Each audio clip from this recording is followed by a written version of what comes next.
સુરત અને તાપી જિલ્લાના 2.5 લાખ પશુપાલકો માટે સમૂહ ડેરીએ દૂધના અને ગાયના ભેંસના કિલો ફેટના ભાવમાં 20 રૂપિયાનો વધારો કરવામાં આવ્યો છે।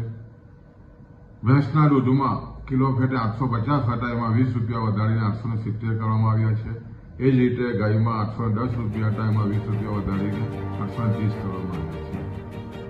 આદરણીય પ્રમુખ શ્રી માનસિંહભાઈ પટેલના નેતૃત્વમાં કરકસરતો વહીવટને કારણે આ શક્ય બન્યું છે અને ખાસ કરીને સહકારથી સમૃદ્ધિના સૂત્ર સાથે પશુપાલકોનું આર્થિક મજબૂત થાય એ દિશાના પ્રયત્નો સમૂળ કરતી આવેલી છે અને આના અનુસંધાનમાં આ 20 રૂપિયા વધવાને કારણે વાર્ષિક લગભગ 70 કરોડથી પણ વધારેની આમદની આ પશુપાલકોને મળવાની છે અને ખાસ કરીને 2.5 લાખ પશુપાલકોમાં આ જે ભાવ વધારો થયો છે એને કારણે જે રીતે ઘાસચારાના ભાવ વધ્યા છે અને એના કારણે ખૂબ જ મોટો ફાયદો આ પશુપાલકોને થવાનો છે।